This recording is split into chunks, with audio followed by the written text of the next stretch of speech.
Olá, gente! Então, eu tentando buscar uma forma de revisar o assunto que nós vimos ontem, eu pensei, de que maneira eu posso revisar sobre as regiões do Brasil, essa ideia introdutória de regionalização com os meus queridos alunos dos 7º anos.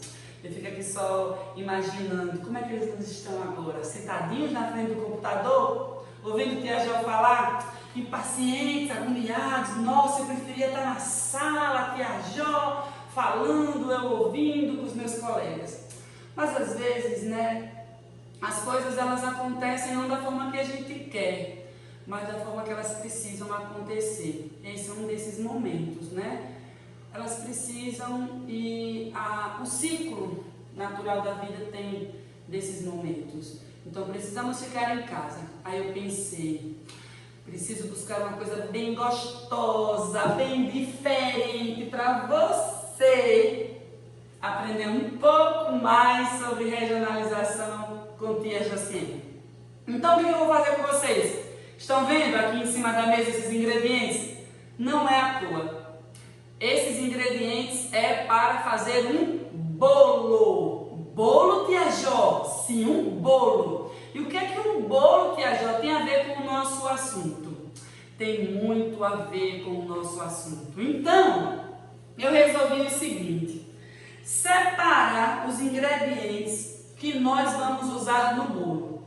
E a partir desses ingredientes, eu vou conversar com vocês sobre origem, como eles surgiram, a importância deles para a nossa sociedade e uma série de outras curiosidades que nós iremos ver no decorrer dessa aula de hoje, tá bom? O primeiro dos nossos ingredientes que nós vamos falar hoje na sequência do nosso bolo são os ovos.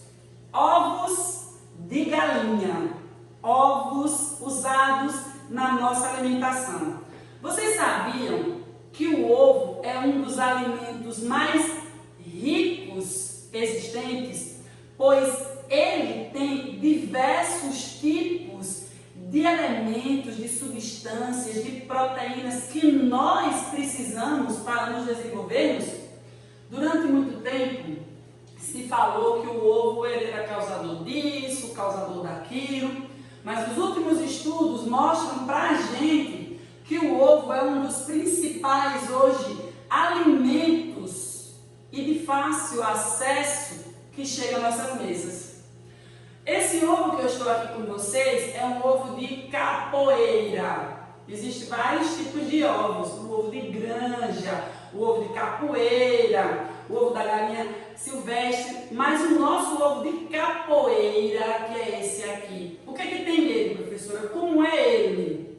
É um ovo colocado pela galinha que é criado solta, sem tantas técnicas envolvidas na sua criação. Lembra lá do capítulo 3 que nós falamos sobre a pecuária intensiva e extensiva? Então, dentro da pecuária extensiva, que é a criação de animais, existe a criação de aves. A galinha é uma dessas criações. Então, quando ela é criada solto, sem muitas técnicas, sem muitos detalhes na alimentação do animal, é uma galinha de quintal, assim como minha avó chamava antigamente. A galinha de capoeira, ela coloca o ovo de capoeira. A coloração da casca do ovo, como vocês podem observar aqui, depende do alimento que essa galinha ela ingeriu durante o processo de crescimento dela, certo? Também a cor da gema vai depender desse processo. Professora, mas o que é que tem a ver o ovo da galinha com o nosso assunto de regionalização? Eu quero dizer para vocês que a galinha ela é criada nas diversas regiões do Brasil, seja no Nordeste, no Centro-Oeste, no Sul, seja em qualquer região. E aqui, a galinha do Nordeste, que a gente conhece como um dos tipos, a galinha de capoeira, é criada nas várias fazendas, nos vários sítios, nos quintais de muitas casas, de propriedades encontradas muitas vezes no interior do país distribuídos por aí. Então, o ovo é um dos nossos principais ingredientes do nosso bolo. A galinha, ela é criada em vários lugares do Brasil.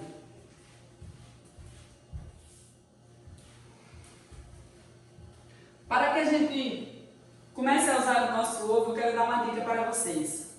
Quando a gente compra os alimentos, a gente lava, principalmente em tempos atuais, lava os alimentos antes de guardá-los. Então o ovo, a gente não pode lavar antes de guardar, a gente só pode lavar o ovo na hora que a gente for usar, como agora. Agora eu vou usar o ovo, então eu preciso lavar o ovo. Esses 3 ovos que estão aqui já foram lavados para serem usados agora, enquanto que esses que estão aqui, não. Por quê, professora? A gente não pode lavar o ovo antes, porque os ovos têm uma camada protetora e quando a gente lava, a gente tira essa camada de proteção. Então eles ficam mais suscetíveis a adquirir bactérias. Por isso que a gente não pode. Então a gente pega os 3 ovos, coloca dentro da vasilha. Eu vou amassar o ovo com a mão mesmo, minha mão já está limpa, lavada. E por que, professora, a senhora vai amassar o ovo com a mão? Para que esse ovo, a pelezinha não caia no meu bolo. E assim ele fique mais gostoso, sem aquele cheirinho de ovo. Depois de termos colocado aqui os ovos, nós vamos usar agora um outro ingrediente. Esse outro ingrediente é a manteiga. A manteiga é um derivado do leite, também será um dos nossos ingredientes. A manteiga, presume-se que ela surgiu na pré-história, na nossa pré-história lá antigamente, por um acidente, quando se colocavam o leite de alguns animais que foram domesticados na época. Esses animais eram colocados em sacos, como se fosse um couro de animal. Você fazia o saco, se colocava na garupa do animal e aí no balanço virava essa pasta. A manteiga é um alimento rico em nutrientes, mas é muito gordurosa, tá? Existe uma gordura muito grande da manteiga. A manteiga, ela é produzida manualmente, ela vem sendo produzida manualmente ao longo de anos. Do século XIX, ela foi produzida principalmente nas fazendas. De lá para cá, a manteiga começou a ser um produto muito procurado, encontrado nas mesas de cafés, de jantares por aí, pelo Brasil e pelo mundo. Aqui no Brasil, a manteiga é um produto também, assim como os ovos, encontrados e produzidos em todas as regiões. Essa, por exemplo, que eu tenho aqui, ela foi produzida no estado de Pernambuco. Pernambuco tem vários tipos de fábricas que se fabricam. Pernambuco é um estado da região nordeste do Brasil. Aqui próximo a gente, né? Sergipe, Alagoas, Pernambuco. Um estado localizado mais ao norte da região nordeste. Então, eu vou colocar agora aqui dentro da minha vasilha uma quantidade mais ou menos igual a 100 gramas de manteiga. Esse vasinho aqui ele tem 500 gramas, eu vou colocar uma quantidade equivalente a 100 gramas de manteiga. Depois disso, eu vou colocar o açúcar. O açúcar é o nosso terceiro ingrediente. O açúcar tem muita história para contar, hein, gente? Então vamos lá.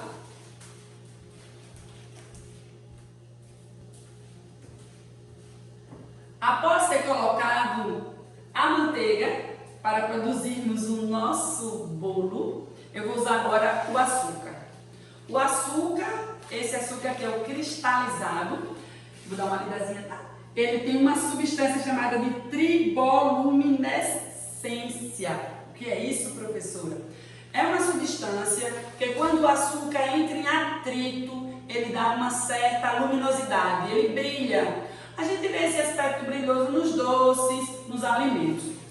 O açúcar, ele é um termo genérico para carboidratos cristalizados. E o açúcar ele foi muito importante ao longo da história da humanidade, certo? Para o Brasil, qual a importância do açúcar para o Brasil? Então, o açúcar para o Brasil foi fundamental para a ocupação e colonização. Como vocês sabem, gente, em eles aportaram no território brasileiro, território que não era chamado assim, né, do Brasil, mas ao longo do tempo passou a receber esse nome, no estado da Bahia, em Porto Seguro, no estado da Bahia.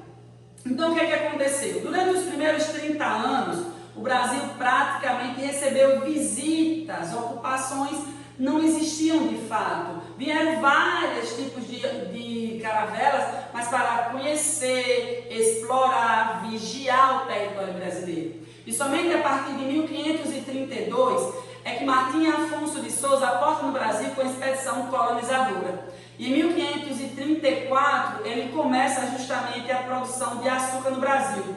O açúcar é um produto extremamente procurado na Europa. Por conta disso, o rei de Portugal manda então implantar o sistema de cana-de-açúcar no Brasil. Esse mesmo sistema de cana-de-açúcar que já havia sido plantado na Ilha da Madeira. Foi justamente a partir do cultivo da Ilha da Madeira que Portugal espalha, né, açúcar por todo o continente europeu.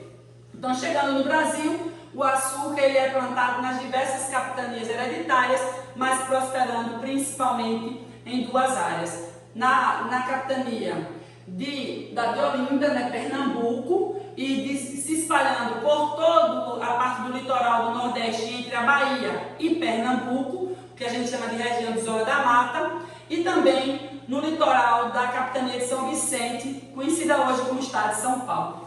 Então, essas duas áreas foram as duas áreas com maior desenvolvimento na atividade canavieira. Então, o ciclo do açúcar foi justamente o período em que o açúcar foi importantíssimo para o desenvolvimento do Brasil. O açúcar tornou a região Nordeste como nosso centro econômico, né, o principal centro econômico do Brasil, mas o primeiro engenho de cana-de-açúcar foi construído na região Sudeste, no estado de São Paulo, na capitania de São Vicente, tá? De lá para cá, então, muitas coisas aconteceram. O açúcar foi contrabandeado por holandeses, plantado na região da América Central, das Antilhas, e chegou à Europa por outros caminhos. Quando chega na Europa por outros caminhos, o nosso açúcar declina. Mas é importante que a gente saiba que até hoje, a região da Zona da Mata Nordestina e o estado de São Paulo são as duas áreas maiores produtoras de açúcar no Brasil. Então, destaque, nós temos desses três primeiros produtos. O ovo, produzido em todo o território nacional, não existe uma região específica. A manteiga, produzida em vários lugares, principalmente no Nordeste, na região Sudeste, onde existe grande criação de animais, principalmente a vaca, né, que é um principal produtor do leite, que é a manteiga derivada do leite, e o açúcar, que a gente vai encontrar com grande quantidade no Nordeste e no Sudeste do Brasil, ok? Agora eu vou colocar o açúcar dentro da nossa vasilha e começar então a fazer de fato esse bolo, tá? Eu vou usar no nosso bolo 2 xícaras de açúcar. 2 xícaras, um pouquinho de açúcar aqui, mas tudo bem, né, gente? 2 xícaras de açúcar, colocando aqui na nossa vasilha, certo? E vou então bater o nosso bolo, tá? Eu não boto muito cheia porque eu não gosto de bolo muito doce, mas é importante que a gente faça as medidas certinhas. Então, nós colocamos 3 ovos, nós colocamos aproximadamente 100 gramas de manteiga e nós colocamos agora mais ou menos 2 xícaras de açúcar. Aí eu vou bater essa mistura até virar uma pasta, tá? Então, agora eu vou bater essa mistura até virar uma pasta, certo? Eu vou desligar um pouquinho para não ficar esse barulho no ouvido de vocês, ok?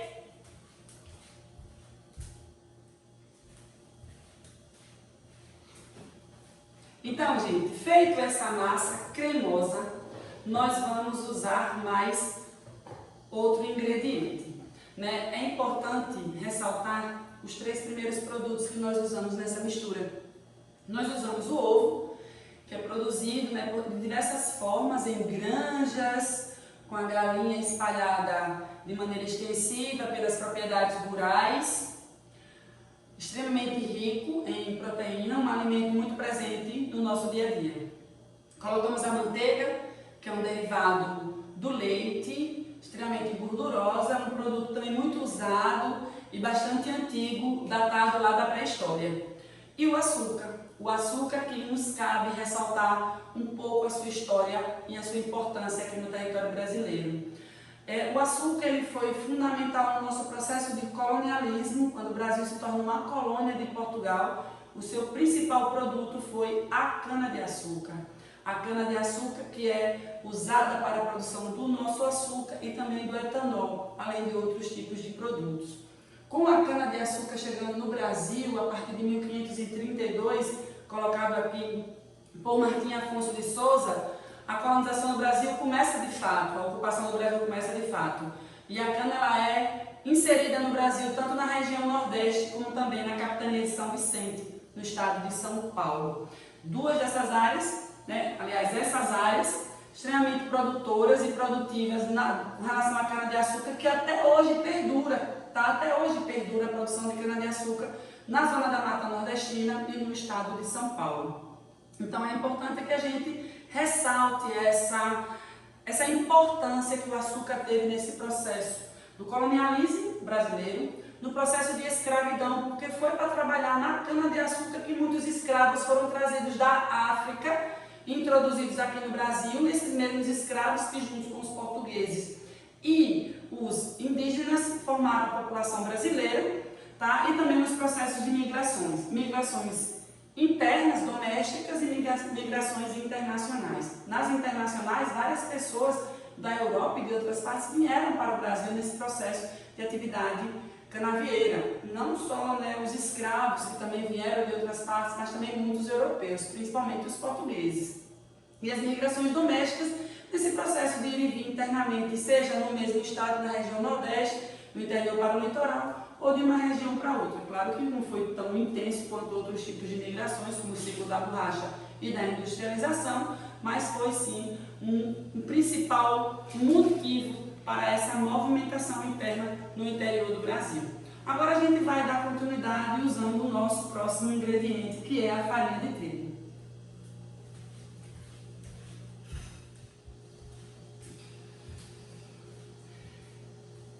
Então, após ter preparado essa pasta cremosa com esses 3 ingredientes, nós vamos usar a farinha de trigo. A farinha de trigo é um pó desidratado, produzido a partir da moagem do trigo e é usado em diversos alimentos que nós consumimos diariamente. No pão, em bolos, mingaus e massas como macarrão, entre outros produtos. Existem vários tipos de farinha de trigo, gente?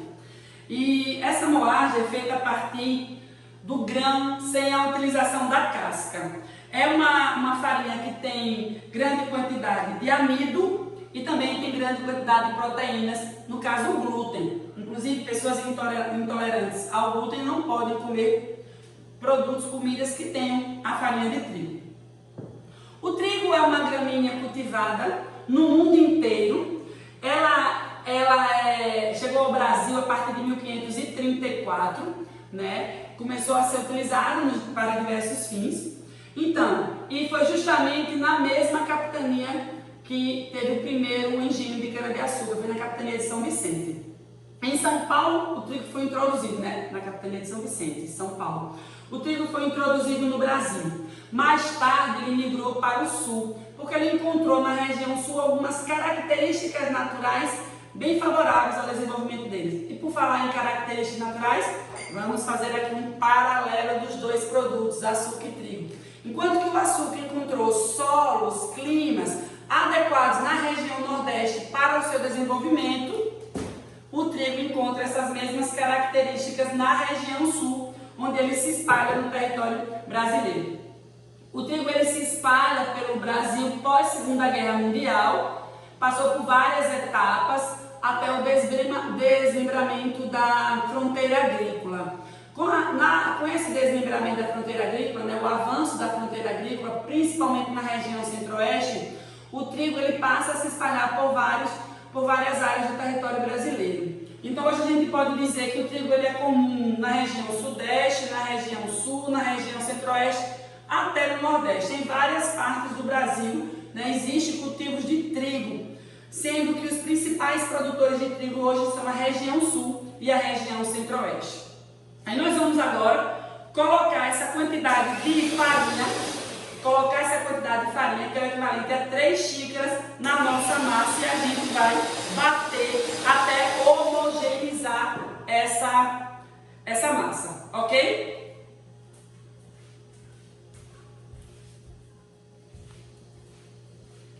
Então a gente vai usando a farinha e vai batendo, mas cabe ressaltar, gente, que o trigo é o segundo grão mais utilizado no mundo inteiro, perdendo apenas para o arroz, principalmente pela cultura chinesa e indiana, né, que tem como base na sua alimentação o arroz, e são os 2 países mais populosos do mundo.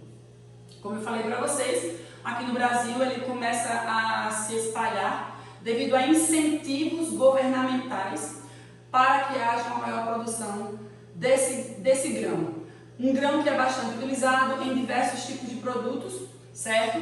E usados nas nossas mesas cotidianamente. Então vamos dar continuidade aqui ao nosso bolo.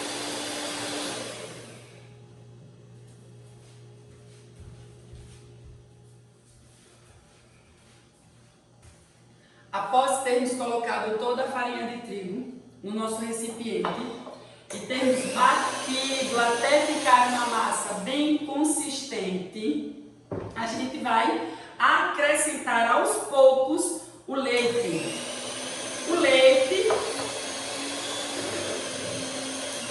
Vamos acrescentar aos poucos o leite. Então, vamos falar do leite. O leite é encontrado em várias partes do Brasil também, gente. Em Minas, não sei se vocês lembram da aula de história da política de café com leite, lembra? Café no estado de São Paulo e o leite em Minas Gerais, criação de gado e cultivos de café. O ano passado, inclusive, eu fiz uma aula com os alunos dos 7º anos sobre o café. Esse ano não foi possível, devido a tudo isso que a gente está vivendo. Então eu disse, eu tenho que fazer de alguma forma diferente essa aula para falar com os meninos sobre esse café, sobre esse leite que a gente tem no Brasil em abundância, né? Tá aí, foi essa forma que eu encontrei para falar com vocês, tá bom? Então o leite é um produto também datado de muito tempo, desde quando a população mundial, né, lá os primitivos deixaram de ser nômades e tornaram-se sedentários. Quando eles se tornaram sedentários, eles começaram a fazer agricultura, a desenvolver atividade agrícola. Com a atividade agrícola, alguns animais começaram a ser domesticados. Antes mesmo da gente falar o termo pecuária, os animais começaram a ser domesticados. E o primeiro animal a ser domesticado foi justamente a vaca, a produtora do leite que a gente usa. Claro que a gente, antigamente não era assim, que chegava em nossas casas em caixinha, né? Com todas essas questões, esses produtos químicos que envolvem aí essas substâncias que a gente utiliza, a gente sabe disso. Mas a vaca começou então a ser domesticada e a produção de leite, certo? Ela é espalhada em todo o território brasileiro e em todo o mundo. A data mais ou menos de que os animais começaram a ser domesticados passaram mais ou menos de 9 a 8 mil anos antes de Cristo, bastante antigo também na história da humanidade. Então, com relação à pecuária no Brasil, a gente pode dizer que existe em todos os lugares. A pecuária intensiva, aquela onde o gado é criado preso, com todos os cuidados, e a pecuária extensiva, que o gado é criado solto. Então, a criação de gado voltada para a produção de leite, né, o gado leiteiro, é esse gado que produz esse leite que a gente utiliza em nossas casas mais diretamente, né, e também com os nossos derivados. Podemos dizer, gente, que esse gado ele aparece em todas as regiões do Brasil, tá? Na região do norte, por exemplo, a gente pode destacar a criação de gado bufalino, com queijo de búfalo, com leite de búfalo e assim sucessivamente. Na região centro-oeste já existe, sim, a pecuária extensiva tradicional, assim como na região nordeste, na região sul e na região centro-oeste do Brasil. A gente pode dizer que o nordeste e o sudeste se destacam bastante na produção de leite, certo? E na criação de animais, ok? São diversos os tipos de animais criados em várias partes do Brasil, certo? Eu vou colocar aqui meu leite agora, o restinho que falta, para poder a gente dar continuidade à produção do nosso bolo.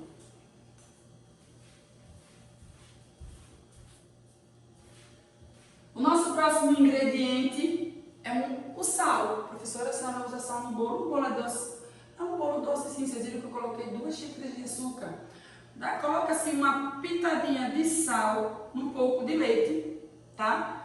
E vamos colocar esse leite dentro do bolo. Por que eu faço isso? Isso aqui é uma dica de família da minha mãe, para poder tirar um pouco o gosto do ovo, para poder dar um sabor balanceado. O sal é um produto extraído em várias partes do litoral brasileiro, mas destaque para o Rio Grande do Norte, aqui na região nordeste do Brasil.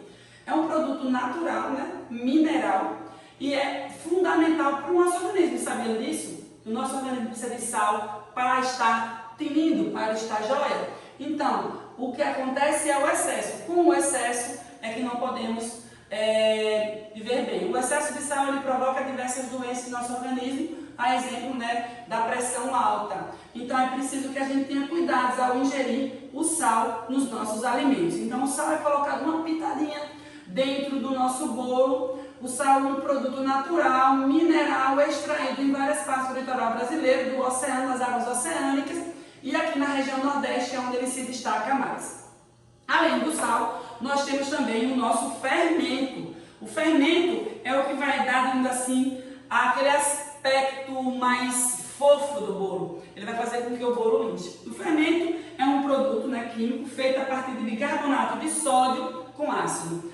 É um produto criado em várias partes do Brasil também, e esse daqui foi produzido no estado do Paraná, na região sul do Brasil, onde tem Santa Catarina, Paraná e Rio Grande do Sul. Na região sul do Brasil, onde esse fermento aqui, em pó, que faz com que o nosso bolo tenha aquela textura esponjosa, foi produzido. Então eu vou colocar também dentro de um pouco de leite, 2 colheres pequenininhas de cafezinho, dentro desse leite, 2 colheres e meia, né? E vou dar uma misturada. Por que você não faz isso, professora?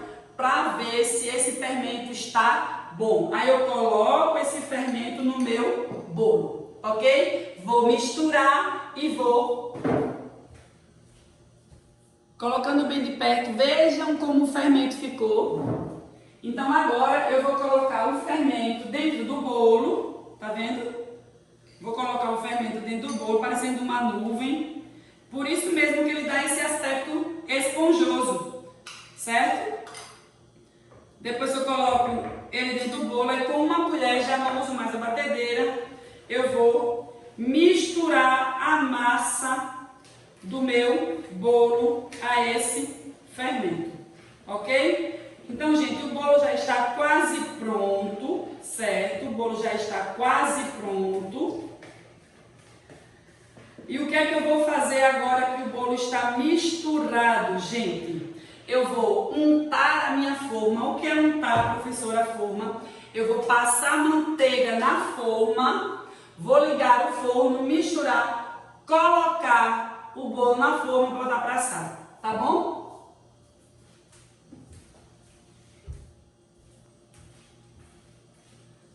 Bom, depois que eu passei a manteiga na minha forma toda, eu vou colocar aqui dentro um pouquinho de farinha de trigo para enfarinhar a forma. O que é enfarinhar, professora? Colocar a farinha de trigo na minha forma depois que eu passei a manteiga, tá bom?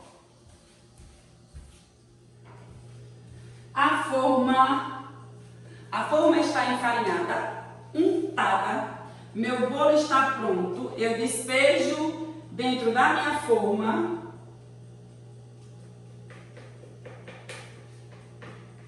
Tem que ir até o final, né, pessoal? Porque senão vão dizer assim, nada, ela não fez isso tudo não. Então, gente, enquanto isso eu aproveito para conversar com vocês sobre o seguinte, tá? Fiquem tranquilos. Já já tudo isso passa. Professor, e se demorar 1 mês, 2 meses, como é que vai ser? Não tem problema. Depois, quando a gente for para a sala de aula, a gente vai colocar as coisas nos eixos da forma como a gente está. Aproveite esse momento para vocês viverem um pouco de uma maneira diferente com os pais de vocês, em casa. Conversem com os pais de vocês sobre o que vocês estão sentindo, sobre o que vocês estão passando. Perguntem, questionem, façam perguntas para a gente nas nossas aulas online. Fale sobre tudo aquilo que está angustiando vocês. Não deixe nada guardado aqui dentro, tá bom? Eu tenho uma técnicazinha, depois que o meu bolo está pronto, eu bato nele assim e coloco no forno, ok?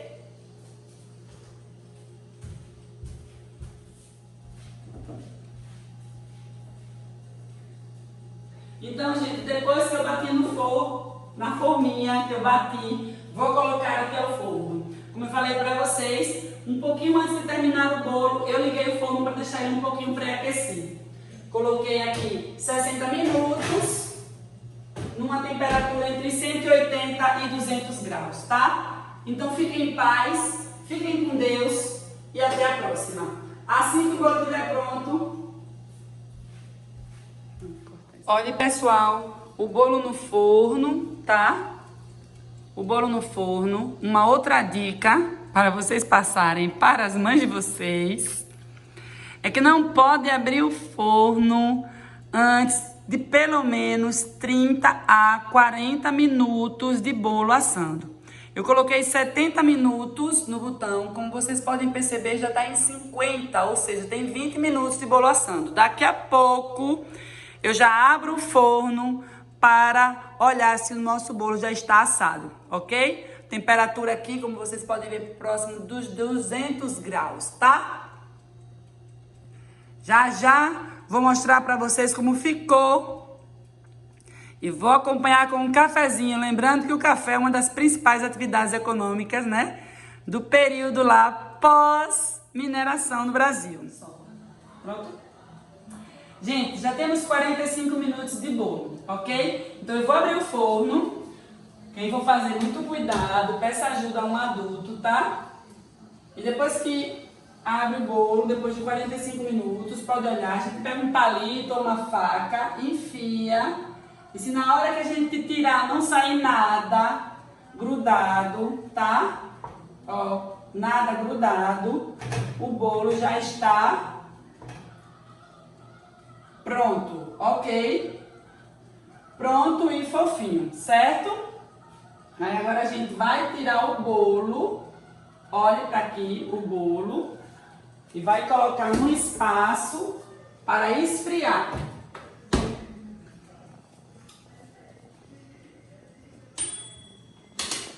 Pronto.